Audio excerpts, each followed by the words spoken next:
There are places in the world where the life of a person is shaped from a very early age, not by dreams, not by choice, but by the system that they are born into. There are also other places where people are allowed to choose, but every choice must lie within the limits that have been drawn.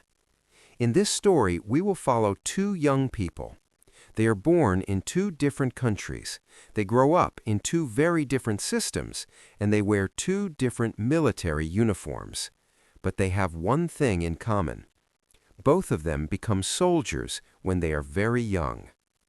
This is Park Jung, 17 years old, just graduated from high school.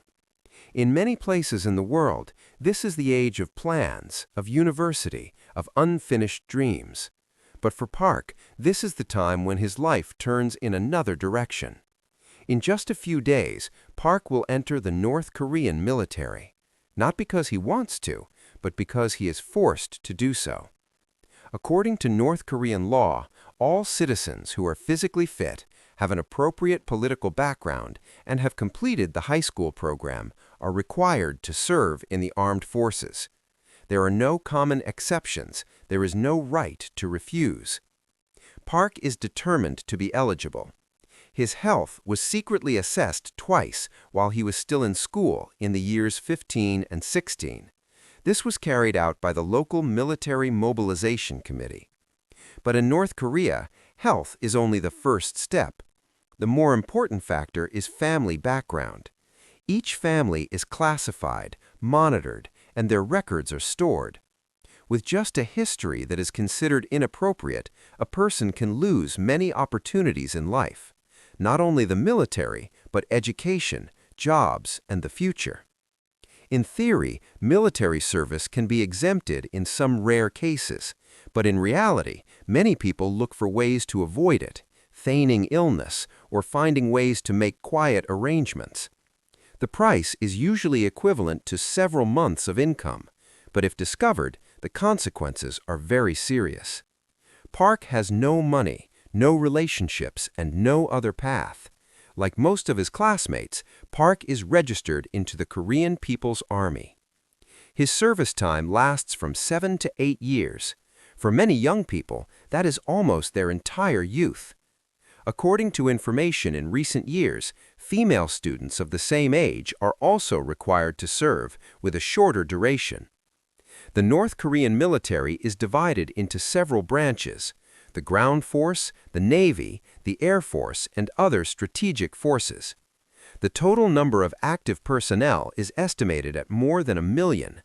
Together with reserve forces and militias, North Korea is one of the countries with the highest level of militarization in the world.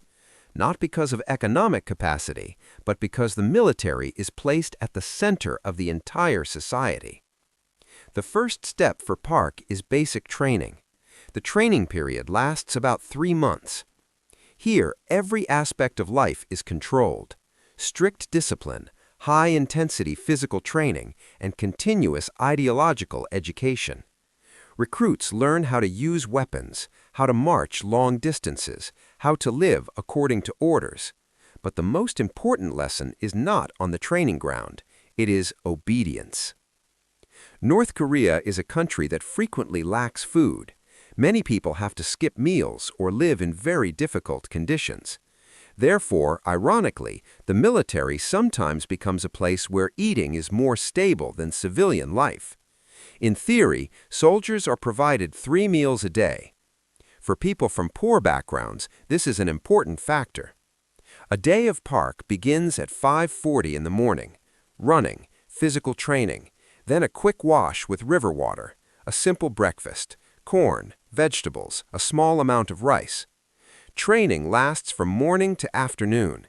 In the evening, soldiers have a short period of rest. Sleep at 9 p.m. In some months, they are also sent to do agricultural work or support construction.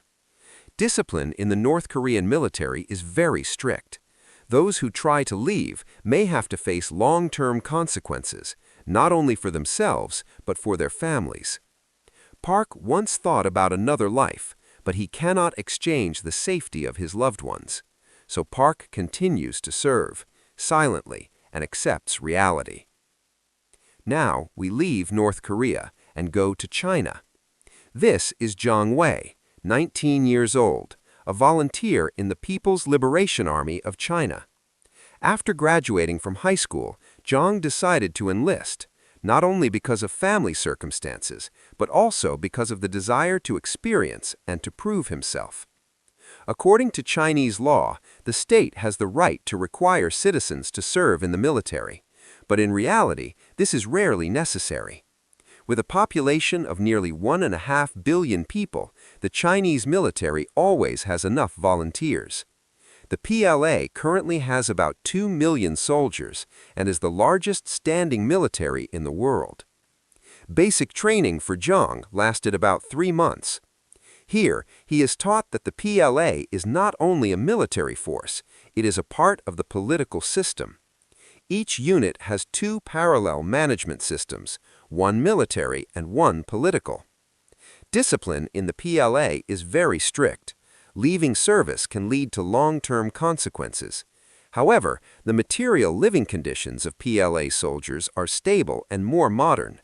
Zhang is equipped with new weapons, participates in joint training, and has sufficient food rations. One special point is the culture of eating quickly. Soldiers are encouraged to finish their meals in a short time.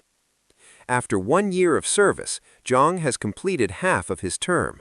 He stands before a choice: leave the military or stay and continue the military path. That is a personal decision, one thing that Park Jung never had. 2 soldiers, 2 countries, 2 very different paths. One enters the military because there is no choice. The other enters the military because that choice exists within permitted limits. The military does not just reflect military power, it reflects how a country treats its people. And behind every army, there are always very young people learning how to grow up in a world they did not create.